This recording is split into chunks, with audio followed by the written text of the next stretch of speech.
We're live, right, Larry? One moment. There we go. Yes. Okay.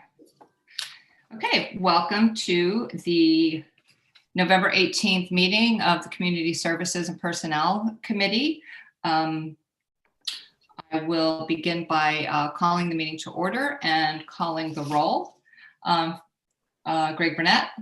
Present. Dominique Johnson. Present. Tom Keegan. Here. Diana Revolus. Here. Kadeem Roberts. Present. And Mr. President, Nick Sachinelli. Present. Okay. We have everyone here.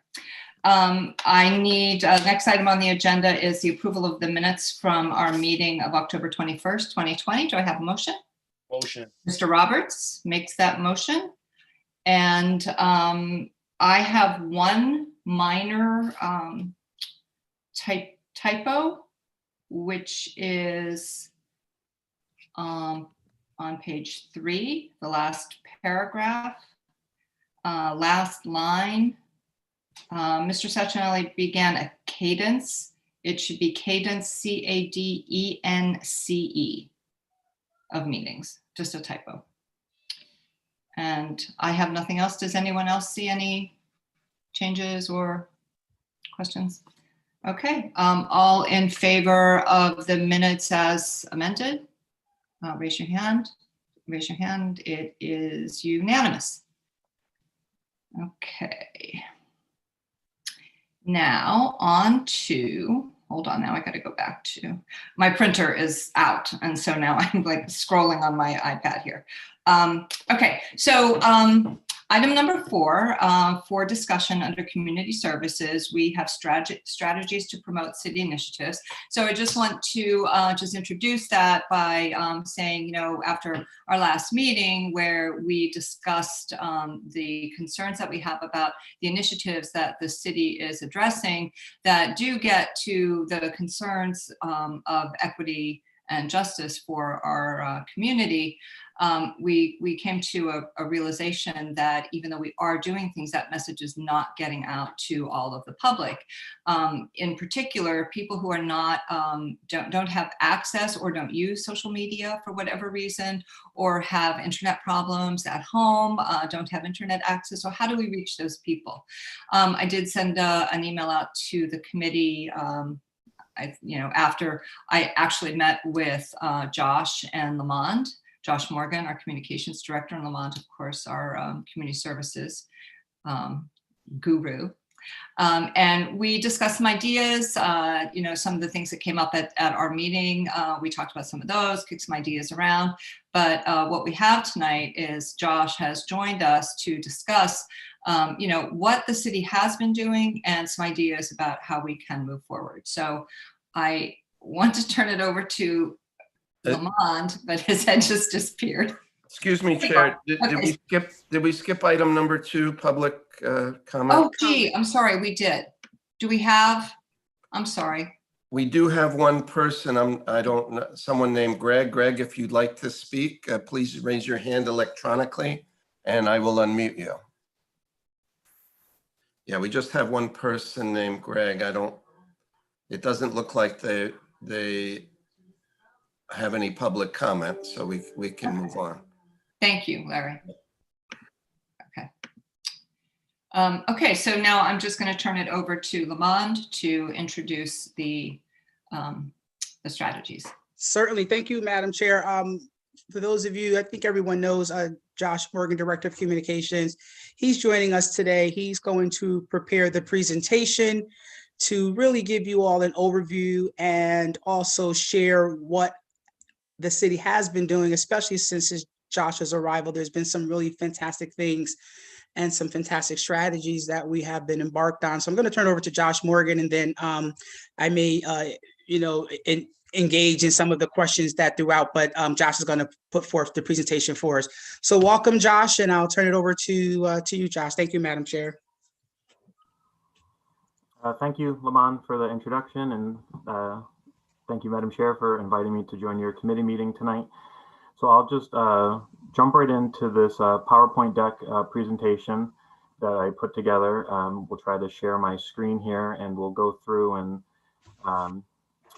talk about where the city was, where we are today, and where we'd like to go in the future. So please stop me if you have any questions. And again, thank you so much for having me here tonight. So basically just a quick overview of sort of the types of communications that the city has been issuing, some emergency announcements, some general news and information, ways to gather some community engagement, but also a means to share the vision and goals of the city and where we want the city to go.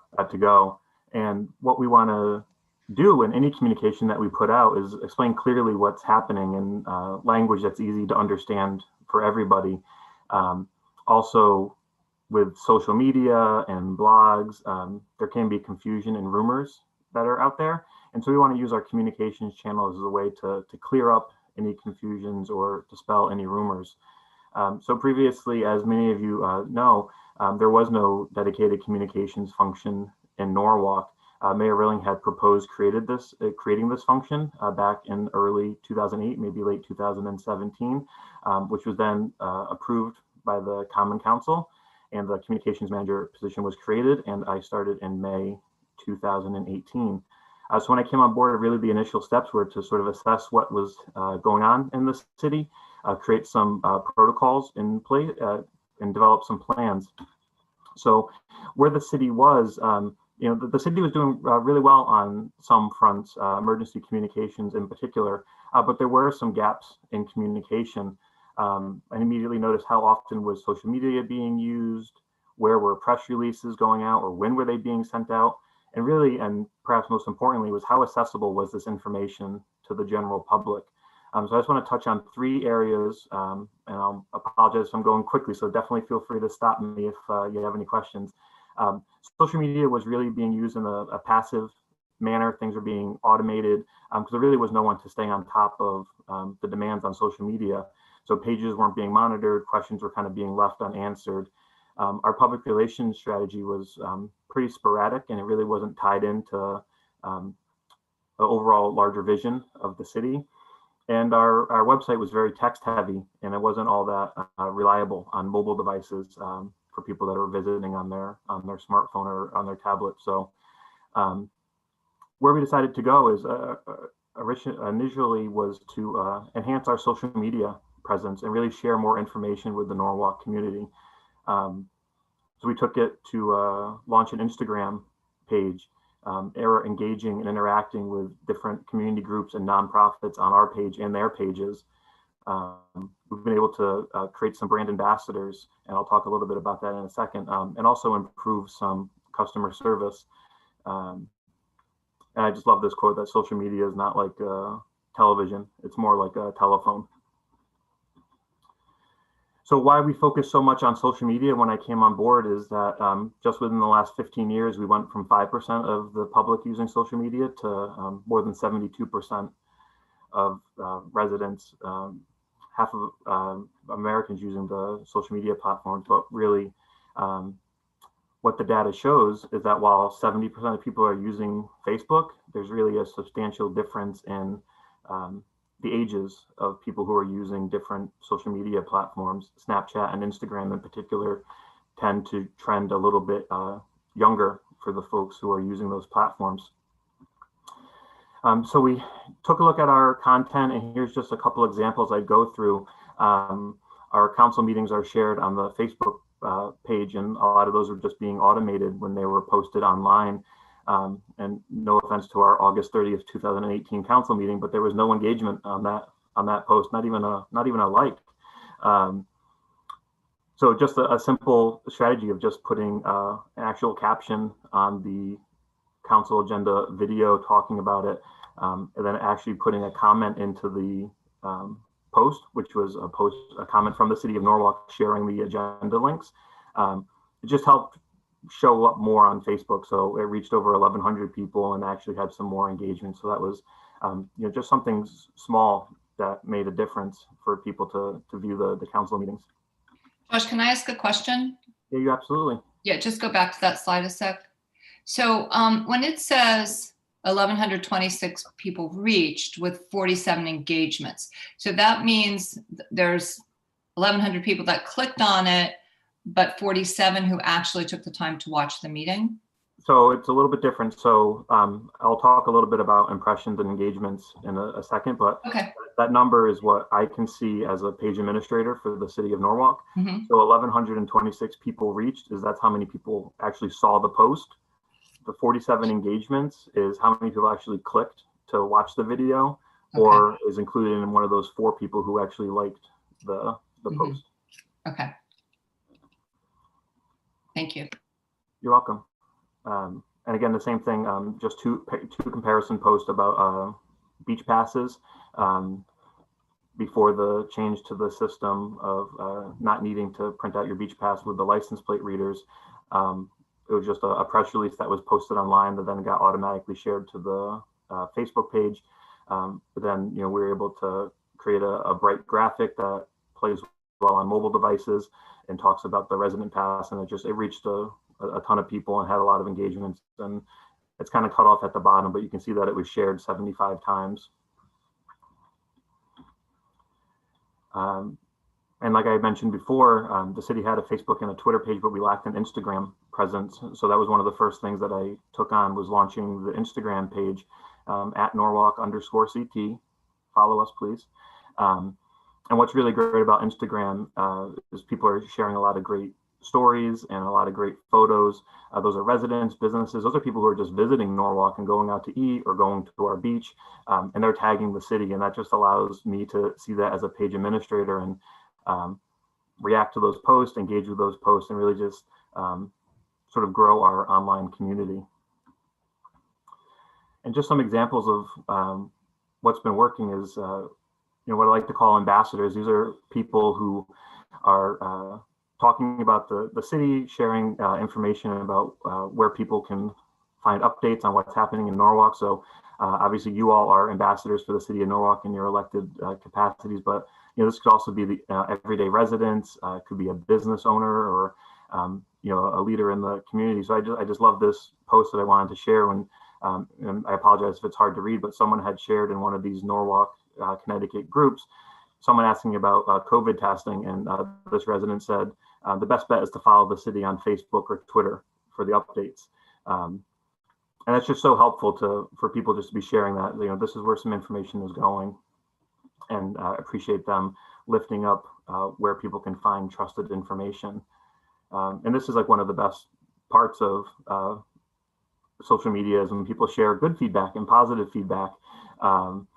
People ask a lot of questions and we'll raise some concerns, and we direct them to our customer service center.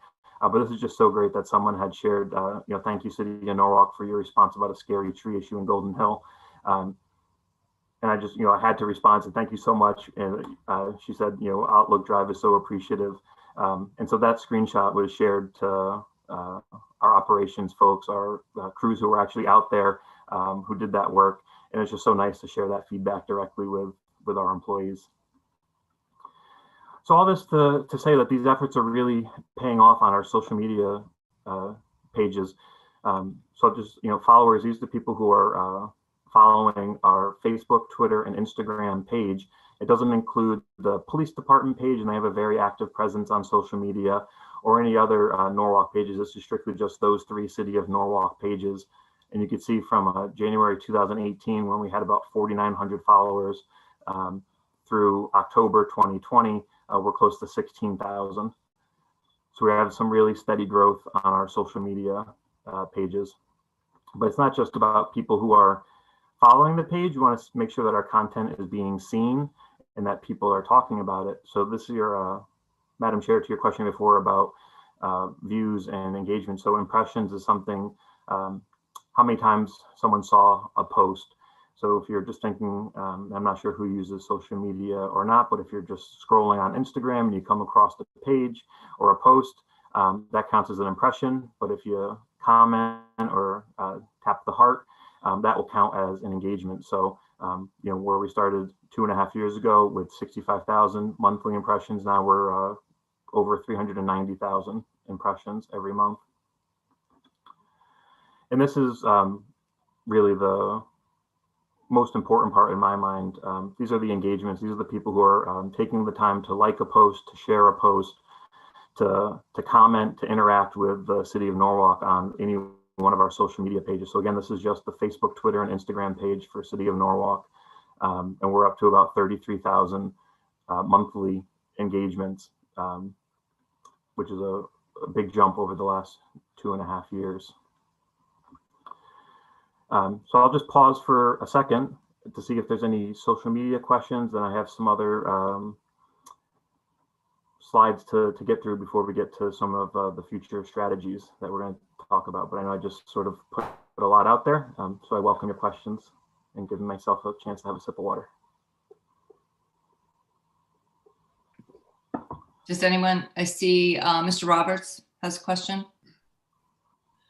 Hey, Josh, quick question. So when you guys are actually doing your posts, as far as say if we have community events, whatever the case may be, are you guys boosting them as well? Or is that how the impressions and stuff are coming from what you said, like 300,000 to from 100,000 to 300,000? Like, are you boosting them, or is it just that's legit? Like the people are very interactive. That's a great question, Mr. Robert. So this is all organic reach. The only post that we've spent money on in my 2.5 years was $20 on the Mayor's Ball in 2019, which isn't city funds. You know, the Mayor's Ball has a separate account.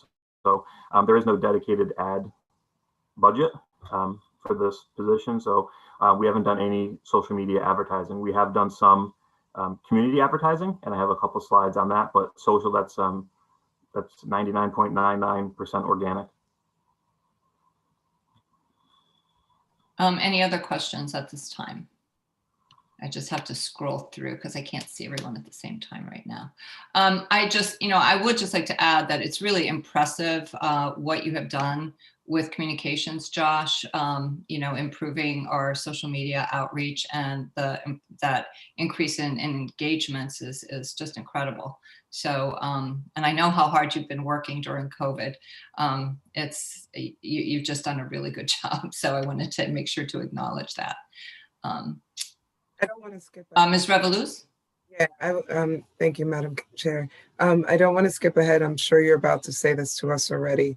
I did just want to point out 2 things that are very true. One, this is obviously great, but how are we engaging with people who aren't online? And 2, sorry about the back.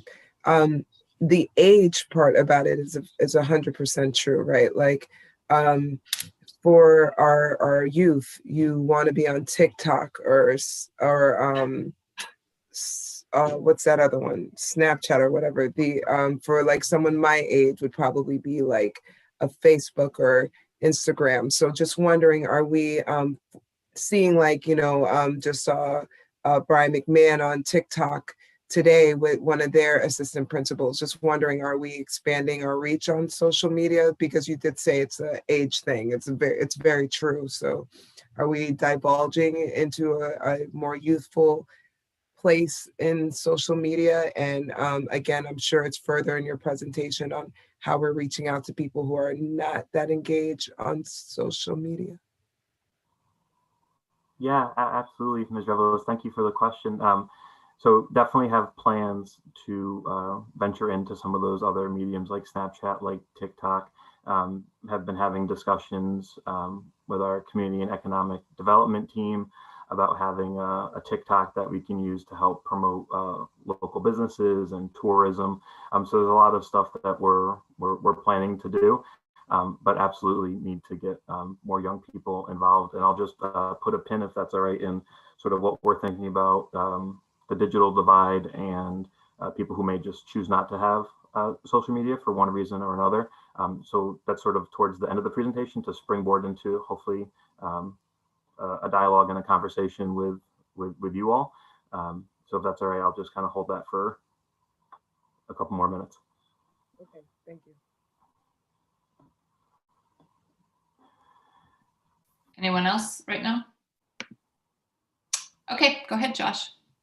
All right, so next, talking about public relations, media relations, and proactive communication. So really wanted to focus on making our own news.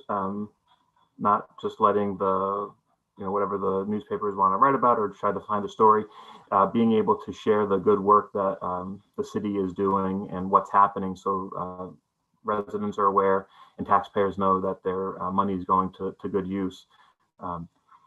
So we increased our media outreach, really had to work hard and partner with various departments. The city is doing a lot of work and we have some really great, talented employees. Unfortunately, in my role, they're too humble. They don't like to brag on themselves. They don't like to talk about some of the really interesting and important things that they're doing, but we're working on that, and I appreciate their partnerships. And really just also trying to find new ways to get messages into the community to maybe someone's not looking online, or maybe someone's not picking up a newspaper. So how can we get some messages out there? So I'm a graphs person, I'm a charts person. So this is just a quick snapshot of sort of where we were and where we are and sort of what the trends have been continued. So we were about between 2 and 3 press releases or op-eds sent out a month. Now we're up to about 6 to 10 a month. 7 or 8 is usually about where we are. And this is pre-COVID. This doesn't take into account the COVID updates and the other information that's been happening since March. So this is just sort of a standalone update, but our monthly outreach is definitely increased. And of course, just some, because I like screenshots and I like pictures, just some, a sampling of the types of news coverage that we're talking about. It's not just salacious or scandalous issues. There's some really positive, good news that we like to share as well. To Mr. Roberts' point about some social advertising, we haven't done social advertising, but we have done some community advertising. There's certainly not a budget to do ads for every initiative or every communication campaign, but some really big ones that really we had to find resources and put some efforts behind. So the plastic bag ordinance, as well as the 2020 census. So these are just some shots of the bus ads from Norwalk Transit, who are great partners to the city. They made sure that these buses were hitting every route, that they weren't just on one standalone route. They hit every corner of Norwalk and cycled them for every day, every week, every month while we had the ads up. So the plastic bag ad was in English and Spanish, and then the census ad is kind of hard to see, but it says take the census at the bottom because you can't have too much text on the ad, but that was also in Spanish and Haitian Creole. And we continue to partner with different groups like the school district, the library, the Chamber of Commerce. These have really large email lists and different followings, and these are really different constituencies. So we work together to leverage those communication channels. Just a shot here of the school newsletter that goes out, and they, I asked if they would be able to include our Halloween recommendations, how to safely celebrate Halloween during COVID, and that went out, and that goes right to families and young people. So that's just a really great partnership to have with some of our local groups and departments to help get our message out to those who need to see it. And where else we had talked about was trying to make content and information as accessible as possible. So we're using more graphics. We're making sure that messages are going out in English and Spanish. We're making sure that our website and our pages are updated frequently, and which I'll ask Lamont to talk about in a little bit, is just sort of our partnerships and coalitions that we're building for information and resource sharing. Again, I'm a chart guy, I'm a data guy. So just some website data for you. So these are annual website visits. You can see for 2018, 825,000 up to 912,000. We're close to 1.2 million website visits this year, and that's just through October. So we got a couple months, so I'm confident that we'll be over 1.2 million. We may be over it now by the time I look at the data again. This bottom chart here is the monthly visits to the website. And if you're taking a look, you can sort of see up and down trend on the website. That ties into the summer months of when people were looking to get their beach passes, trying to find information about our parks, coming to Norwalk. So those spikes are pretty predictive. But then you can sort of see over here on the right-hand side that really big jump, a few dots over from November 2019. That's our February to March jump. And we all know what February to March 2020 was like. That's when COVID first hit in Norwalk. And our numbers have stayed relatively high since then. So we want to dig a little bit deeper. How people are accessing the information is also changing. So this is just a 3-year look back about how people are coming and what devices they're using on the website. 2018, 34% of our website traffic was mobile smartphones. We're up to 47% now. So it's almost a 50-50 split of people using their desktop computers to now using a smartphone or a tablet. So that's something we want to stay on top of when we're thinking about how we're presenting information on our website. That it may look good on the computer that we're doing edits on, but we need to make sure that it's looking good on our phones as well. That's why we're adding more graphics, bright colors, break up the text, allowing people to scroll and see the information. And just as a reminder to folks who may not know, the website has Google Translate built into all the pages, and anyone can click on the button and translate the information that's on the page into more than 50 languages. It's not perfect, as people know. Google Translate isn't perfect, but it does a really good job. Again, more graphics, elevating what's happening in the community, swapping these out frequently. This is the community spotlight at the bottom of the website, and so you can see it's recently updated with some holiday safety tips, and of course our water emergency, which is still in effect. Thinking about our pages, this is our COVID-19 landing page. You can see that it has some graphics on it. So if you squish this down to mobile, it wouldn't just be a wall of text. You'd be able to sort of get an idea of what you're looking at. But also what is so important is having links that are easy to remember and easy to type. So instead of that crazy looking norwalkct.org 1919 blah, blah, blah, our wonderful IT department shrinks that down for us. It makes it norwalkct.org/city news. So I tell that to reporters, I tell that to residents. It's easy if it's not in a medium where someone can actually click on the link and they actually have to type it in. That's super easy to remember. Mayor Rilling uses the Code Red alert system. People who have been getting those calls may have noticed a change within the last few messages where the mayor says, "Hello, this is Mayor Rilling," and then there's a message that says, "If you want to hear this in Spanish, press 9." So that's increasing our access to people being able to hear the message in English and Spanish. But we know there's other languages in being spoken in Norwalk and preferred in Norwalk. So that's why we're also posting the transcript directly online, as well as the audio files. That's something we weren't doing before. And just highlighting what the Google Translate box looks like on the website. It's on the bottom right of the page. So you can see if you're looking on your phone or on your computer. And that gets posted at the a couple minutes after the call goes out. And really what I think has been so critically important is the formation of the Community Services Department, and which is spearheaded by Lamont and his team. They're working with over 60 nonprofits, Unidad Latina Norwalk, Norwalk Acts, Norwalk Immigration Coalition, groups of all sizes, long-standing groups, and some that have popped up just within the last year. But Lamont can talk a little bit about this if you'd like to. But this is a great way to. Lamont is taking information from the city, making sure it gets to these groups, and those groups are sending it out to their members.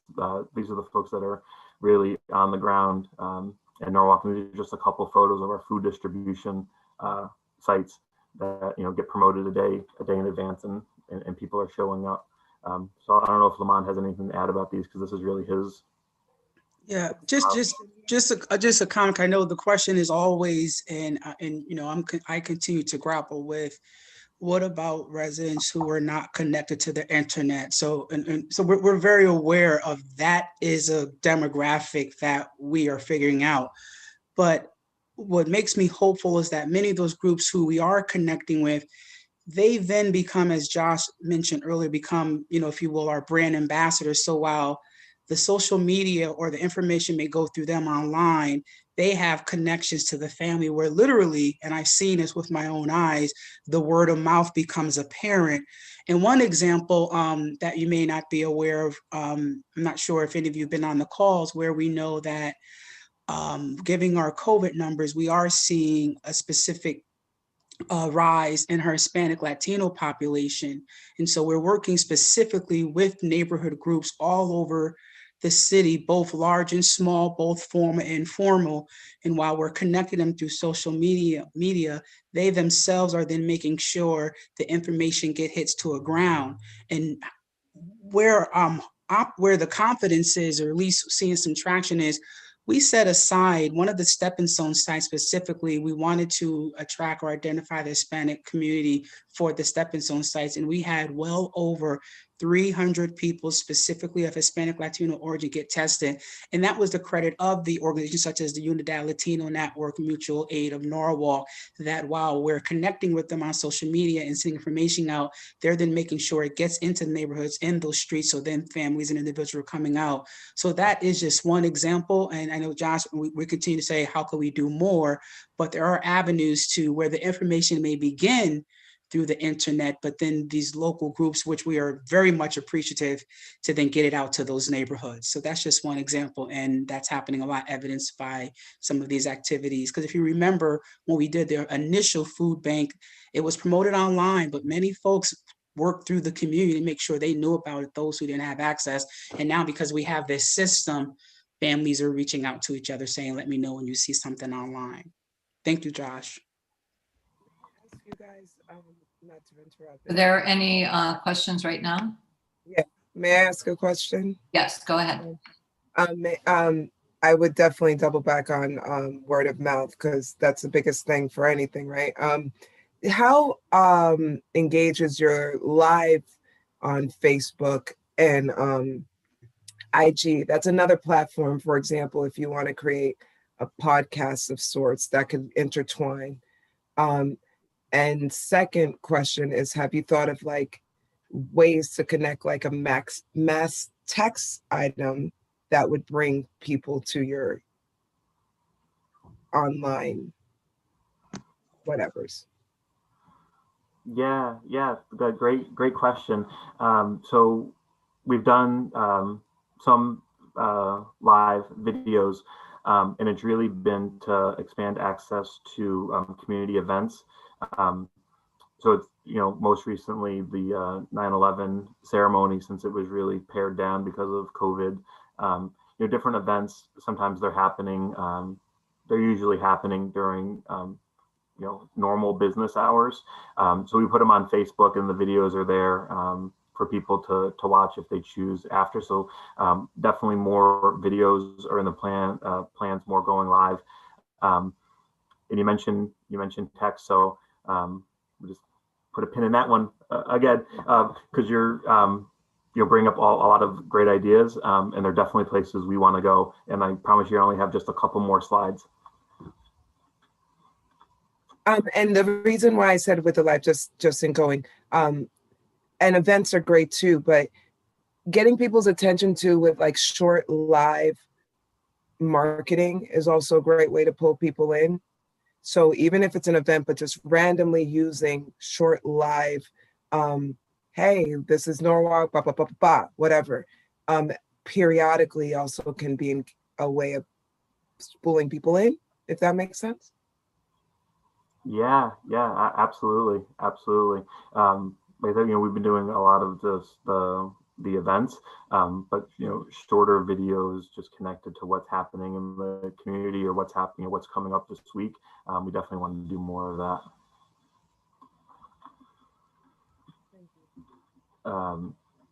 And just to quickly move along, so Norwalk is the only community that's been providing daily COVID-19 updates.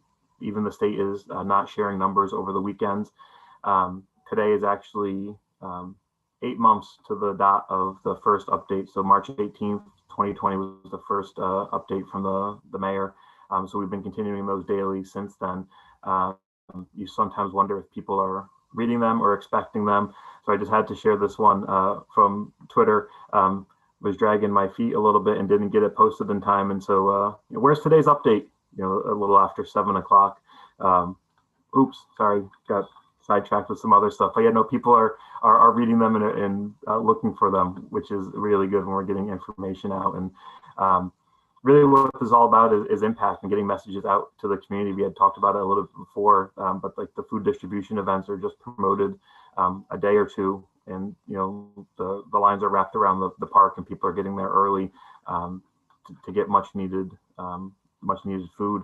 But it's not necessarily just about food. It could just be about city services. So this is just a quick display of storm debris that we were posting, and it reached over 10,000 people, shared a bunch of times. So it's not necessarily just about food.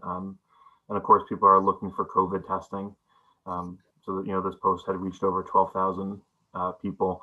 And again, this is one of our sites that was at Stepping Stones in Norwalk Community College. So, tagging them on social media, letting them share, engage on their pages, thanking them for letting us use their space for these resources to provide testing resources.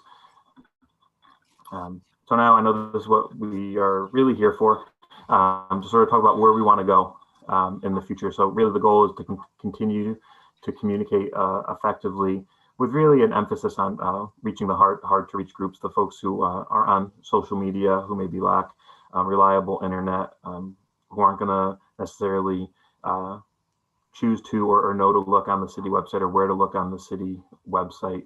So these are just some ideas. Nothing is set in stone. I certainly welcome your feedback and suggestions. But we all are hoping that COVID-19 will not be a daily occurrence in our lives at some time in the hopefully near future. But the groundwork is there and the infrastructure is there that we can transition that into a community newsletter, maybe not daily, maybe it's weekly, and then have a printed component to that, which then through Le Mans connections and the nonprofit groups being able to have that available in certain buildings and being able to have that available in the community. Doing like a mass scale mailing is just budget wise is just unfeasible. So it would really have to be an in-house printing and more of a handout.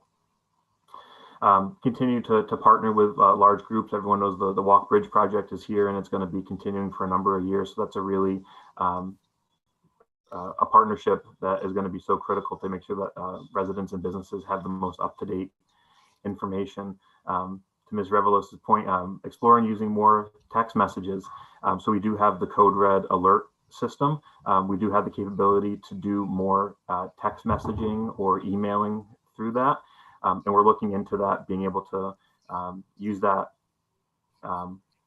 periodically to point people to the website or remind them where the information can be found. The Code Red system is opt-in for cell phone users. People who still have landlines are automatically added because our provider downloads that information, but cell phone users need to opt it in. So again, this would be a partnership with the nonprofits, the faith groups to have materials telling people that they would need to sign up or being able to opt in so we can have their contact information. And the same thing with using more emails, the notify me function on the city website. If people have gone to the webpage, there's a big green box that says notify me that you can sign up for, and you can get email or text alerts through the website when press releases or announcements are being posted. Want to add more content to our cable access, channel 79, which is available to cable subscribers, a different population that we're trying to reach, but we want to make sure we're reaching as many folks as possible. And again, to continue to expand and build on the relationships that's really forming through Le Mans and the Community Services Department with these local groups, with these nonprofits, because they are just such an important resource and really are messengers for the city. So it's going to be so critically important that they keep sharing information and sharing feedback back to Le Mans and to the city about what they're hearing, what they're not hearing. So there's just some general ideas of where we would like to go and what we think could be helpful as we attempt to reach more people. Again, I thank you for having me tonight to provide this update, sort of give you an overview of where we were, what we're doing, and sort of where we want to go in the months and years ahead. So I certainly will entertain more questions. I will stop the screen share unless you want me to go back and review any slides, but like Madam Chair Smith said, I'm having a hard time seeing everyone because of the screen share, so I'll just go ahead and stop it for now, and I'll welcome your questions, and thank you again for having me here tonight. Okay, great. Thank you, Josh. Okay, and I see Ms. Revolus has her hand up. Go ahead. Can you tell I like this topic? Was digital signage thought as well? Because digital, especially with word of mouth, that's one thing digital signage works with. You don't need a lot of them, but they need to be seen in an area where people drive by and say, oh, did you see? Just wondering if that came to be a part. And then a YouTube page. I think people are more on YouTube than they are on cable now. So also wondering if that may have came to thought. Yeah, YouTube's a great suggestion. So obviously we have the YouTube page, which all of these meetings are being shared to and saved. Exactly. The content for Channel 79, is reaching more of a homebound population, more seniors, thinking of people who still have a cable subscription or looking at cable access. So a lot of that is showing these types of meetings and showing different information. But absolutely, we can do more videos. I think the more videos that we can do will be better, will be great. In regards to digital signage, we did partner with Sono Collection really when we first hit our first spike, and we had stay safe, stay home, that they graciously let us put some ads up on the outside exterior signage facing 95. That's something we definitely want to consider exploring more of, but definitely using more signs, not just the VMS signs, which are those big black and yellow signs, but a digital sign I think is a great idea. Again, it comes down to resources, location, budgets, upkeep. But yeah, no, absolutely, would love to have one of those spots on a 95 billboard. One is Mr. Keegan, you're next, but just one thought that I want to share is I think that the digital signage could be really, because we want to, obviously the cost is something that we want to think about, and I know, like Nick, you had the idea of possibly using some city buildings, but I wonder if we were to be able to explore digital signage, that would be a way to drive people to Channel 79. Or drive people to recognize that they can opt into a text messaging communication, or because I think with digital signage, people are going to see it quickly, right? And I think the information has to drive them to something else. It's just a thought that I had, and it would have to be in barcode system. You just reminded me of barcode system. Sorry, when you said drive, I forgot that part. A barcode system. Sorry, you're right. That's 100% where the digital sign would go, to drive people to where you can just go to your phone, put it on the barcode, and then bam, I know where I am. Right. Norwalk. Interesting. Yeah, I think that would be amazing. Thank you for saying that. That was part of my question. Sorry, Tom. And then I just I lost my train of thought. Let's go to Mr. Keegan. Go ahead. Yeah, hi there. Regarding the digital signs, I'm thinking of the ones that we have now that are telling us there's a water emergency, et cetera, so on. And I'm always thinking, how do I get the most bang for my buck? So the one place I was just thinking of where most people go to are supermarkets. And I don't know any family income level. I mean, you're going to go buy food for your family. So if there was a way we could go to Stop and Shops or the Singaris and ask them if there was a way we could put these digital signs at the supermarket, I think we'd reach a lot of people that way. Thanks. That's all I got to say. Yeah, I saw a couple other hands. Oh, Madam Chair, if I just can respond to Mr. Keegan briefly, that's an absolutely great idea, and was the supermarkets and our stores were such incredible partners previously in the before COVID times with the plastic bag ordinance, putting out materials, hanging up flyers, and then when COVID hit, putting out information and sharing it. So that is absolutely something that we can work on creating and partnering with our local businesses. Because you're right, those are places that people have to go to. And just to quickly just double back on the digital signage, we had a very mini version of this in City Hall. Again, thinking the pre-COVID times and where we're going to be post-COVID. Above the security checkout desk, because there is a large flat screen TV which sort of acted as our digital signage that talked about some upcoming events, where to find information, where to go, and it was sort of like on a scroll. So we do have a little bit of experience with that, but I think on a larger scale, it's something we could definitely investigate some more of. Thank you for that thought and feedback, Mr. Keegan. Okay, Mr. Sacchinelli is next. I don't want to steal Mr. Huvelman's thunder because he has some extensive background on this, but I think since there's such consensus around the digital signage, I think this might lead to going to bringing in somebody who specializes in this. And Mr. Huvelman has a lot of background, so he and I have been going back and forth on this a little bit.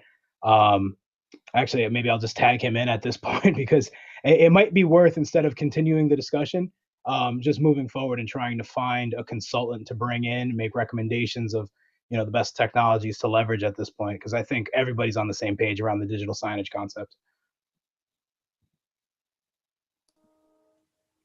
Mr. Roberts, you were next, I believe. No, I just want to say first, thanks, Josh, for all you do. Those emails are very, very educational and informational as well. Every time we get them, we look forward to them, roughly around like 5-ish and whatever the case may be. So appreciate you on that, in your office and everything that you guys do. The only thing I do have to ask is, and it's pretty much simple.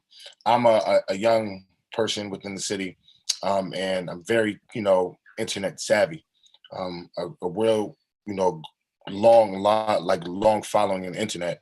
So my question is, what can we do to help the communications, department to get the word out from 4,000 followers to tomorrow 10,000 followers, or to have something as far as a drive that we're going to do, a clothes drive, food drive, whatever the case may be, go from 500 people or 1,000 cars to 10,000 cars, something like that. Like, so that what can we do as a young generation to help you guys, like I can post, everybody follow the Norwalk page right now, and God, hopefully, it'll probably be like 50 to 100 people tonight. Like, what can we do to help you, so that, we see the TikTok, we see the YouTube, but now if they see someone that is posting this page that is, close to their age, what can we do,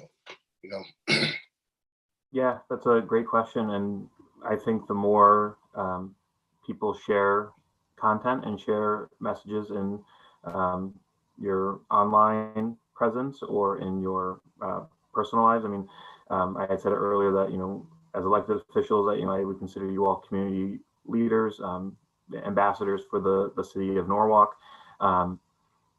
We haven't been putting money behind digital advertising, so it really is word of mouth. It's organic growth. So I see who's sharing, I see who's liking and engaging. I appreciate all those efforts. So people who are using social media, if you want to turn on notifications to get a little ping on your device anytime the city of Norwalk is posting something, so you won't miss it, that's certainly something you can consider to do. But yeah, no, tell people to go to the website.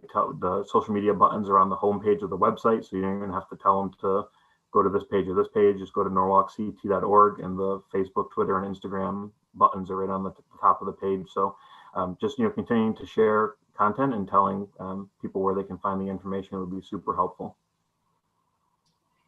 I believe Mr. Hoovelman was next. Did you want to add something? And then Ms. Revelous. Yeah. Thank you, Chairperson Smith. To circle back just real brief, what Mr. Sacchinelli was saying, I do believe that it warrants, a study of some kind to help out sort of moving that forward with the digital signage idea. It's a definite possibility with the things that have been talked about it, you know, and something that can be, the control of it becomes centralized, and you can change it, you know, or change, you know, multiple screens or change one screen or those types of things. But, you know, it's something worth looking into. But that's that wasn't what I was going to actually say when I had raised my hand.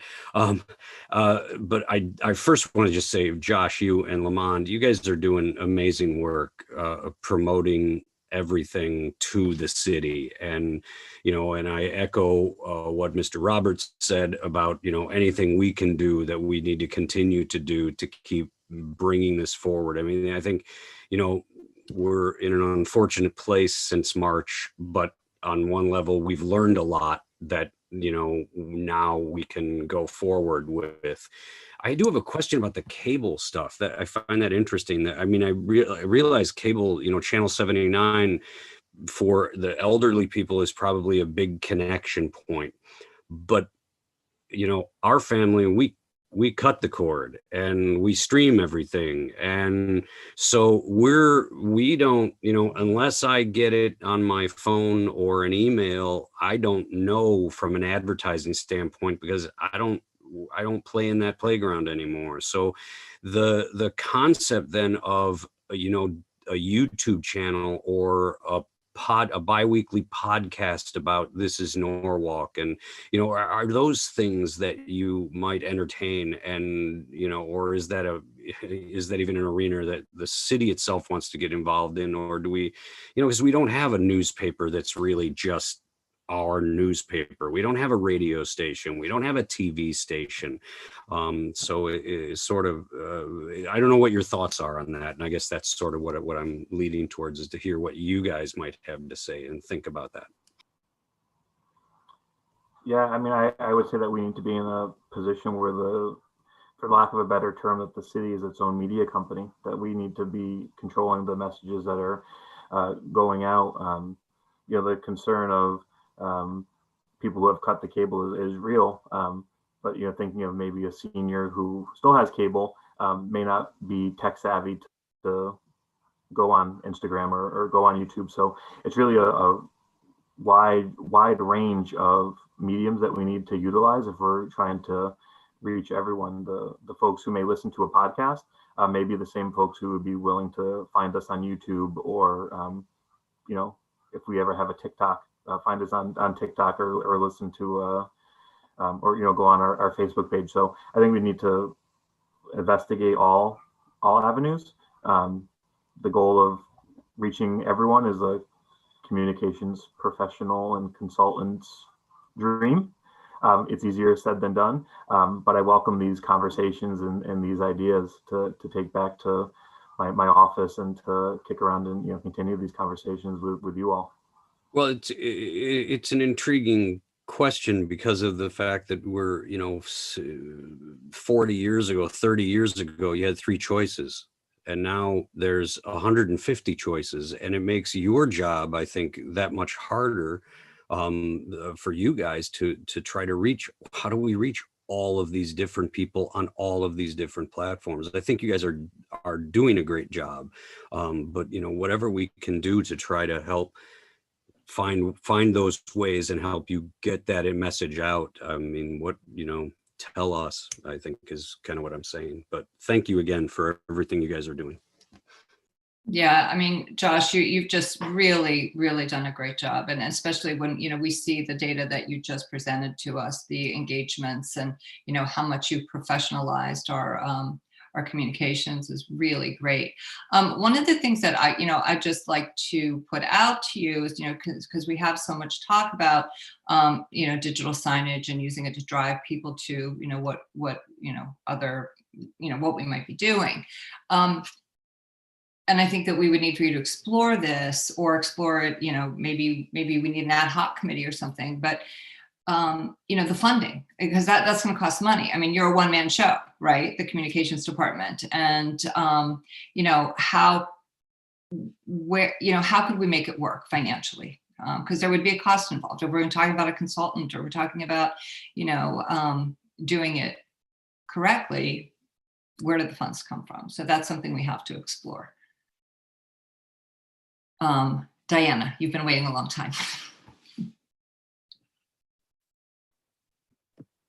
Okay, I just wanted to add one more idea, but to double back on the grocery store, I think that I've talked to our health department and think that that's a great place to meet people at. It's a grocery store. The platforms that we talked about, podcasts and engaging our youth. I'm going to throw something out there to you, just an idea. This is to engage our youth, but have you ever thought of a gaming platform? That's just to throw and engage our youth. That's not in our adults. It's just, but I think if we kind of if we use these engagements in a cross generational way, for example, my kid would do the podcast, who will do the TikTok that I will end up seeing on IG, that would end up going to Facebook, that would end up talking to my mom, that goes to see it on the hour. So to work those, but the same way I can engage my teenage daughter is not the same way I can engage my teenage son. So I'm just throwing that out there as an idea, not to make it a big thing, but there's a free way to do that on a gaming platform as well. And it can also bring very cool, different, innovative marketing skidbits for us as well. This is just an idea, but going back to the grocery stores, I think that's perfect to get people engaged, especially in what we're dealing with in this time of climate. I just wanted to throw that as an idea out there, the digital signage. Obviously, we've been holding on to, but really digital signing, podcasting, and how do we get our youth involved? You know, the youth part, I think, especially with Norwalk, we need to do that.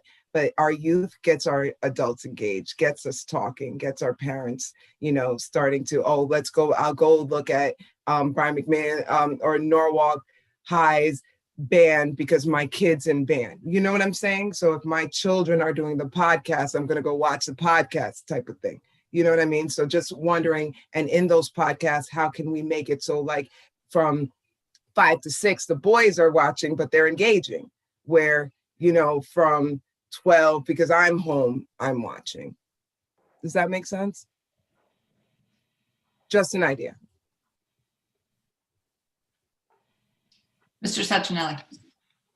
Thank you. Ms. Revoluz makes a good point. This might be Mr. Daniels, but what's your thoughts on allowing the schools to do, like working with the Board of Ed and asking the schools to select their own students, and we rotate from school to school and actually have the kids read the mayor's remarks on one of our platforms? And going back to Josh's comments around the grassroots growth, the PTAs are going to talk about it. Everyone wants to listen to their own kids. Maybe there's an opportunity to take our own, our words, have it spoken through the child's mouth, and then, have that expansion organically. Also, their friends would probably want to listen to them as well, so we could add some additional content for that demographic. Yeah, no, that absolutely sounds intriguing. I don't know if you're aware, we are in our 3rd town hall with youth of Norwalk to better understand what their needs are, how they perceive and experience our city. So we're actually collecting that data now. There's actually one tomorrow. Adults can listen in, but you're not allowed to talk. Bob's team over at the Center for Youth Leadership in Norwalk Act is co-hosting it. And our youth services department is a facilitator to help us understand. So I think there's about 2 more. What I like what you're saying is we probably should be talking about what are the best mediums, because I this is definitely not my area, but what I am aware of is that each generation engages differently in each platforms. And then they keep changing every year. Get ready for something new to come out, because I'm sure it's ready to come out. But definitely I would love, and I will bring that back to the chair of the town halls to make sure we have because we're doing COVID tomorrow, the youth experiencing COVID, but a great topic would be social media. That's a fantastic idea. And I understand those town halls with the students are extremely successful. They're really feel outstanding. part of something. So And they have a lot to say. Yeah, They have a lot they to say. do. They sure do. So that's But I love that. great, I love that. great idea. Really great idea. Any other thoughts or comments? And we, we're generating some more ideas. This is really great.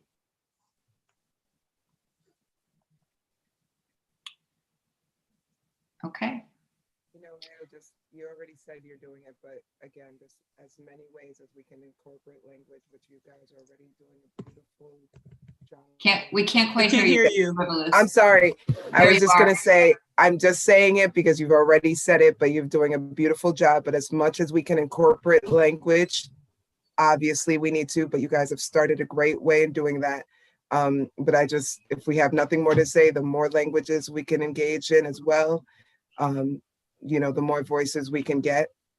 And you're starting it. I just want to say it, but you're doing a great job in it.